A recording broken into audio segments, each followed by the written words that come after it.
दुनिया के नक्शे पर एक बड़ा भू राजनीतिक बदलाव सामने आया है।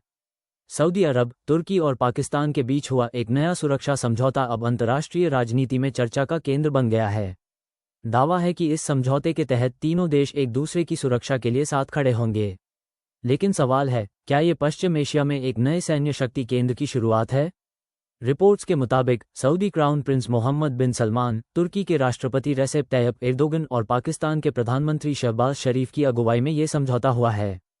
इसे मक्का जॉइंट डिफेंस एग्रीमेंट के नाम से बताया जा रहा है। इसका सबसे महत्वपूर्ण पहलू है साझा सुरक्षा की प्रतिबद्धता, यानी अगर तीनों देशों में से किसी एक पर सशस्त्र हमला होता है तो उसे तीनों देशों पर हमला माना जा सकता है। अगर यह व्यवस्था उसी तरह लागू होती है जैसा बताया जा रहा है तो इसका रणनीतिक असर काफी बड़ा हो सकता है। अब जरा इस गठजोड़ की ताकत समझिए। सऊदी अरब के पास विशाल आर्थिक संसाधन और रक्षा बजट है। तुर्की के पास एक बड़ी और अनुभवी सेना के साथ मजबूत ड्रोन और रक्षा उद्योग है।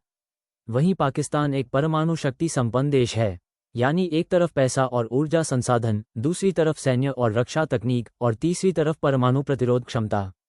इन तीनों की ताकत अगर रणनीतिक रूप से एक साथ आती है तो इसका असर सिर्फ मध्य पूर्व तक सीमित नहीं रह सकता।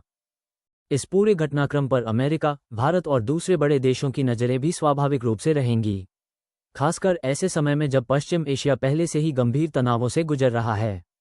अगर यह सुरक्षा साझेदारी आगे चलकर संयुक्त सैन्य अभ्यास, खुफिया सहयोग, हथियारों की साझेदारी और सामूहिक रक्षा व्यवस्था तक पहुंचती है तो क्षेत्र की रणनीतिक गणित बदल सकती है।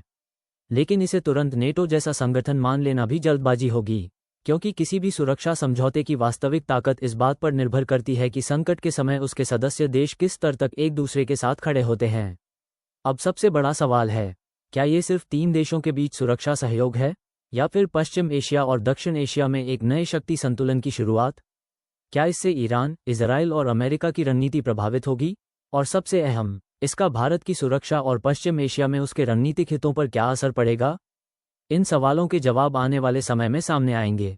फिलहाल इतना तय है कि सऊदी अरब, तुर्की और पाकिस्तान की यह सुरक्षा साझेदारी अंतर्राष्ट्रीय कूटनीति में एक महत्वपूर्ण घटनाक्रम है। आने वाले दिनों में इस समझौते की शर्तें और इसका वास्तविक सैन्य प्रभाव सबसे ज्यादा चर्चा में रहने वाला है। ऐसी ही बड़ी अंतर्राष्ट्रीय खबरों के लिए चैनल को सब्सक्राइब करें और वीडियो को लाइक जरूर करें।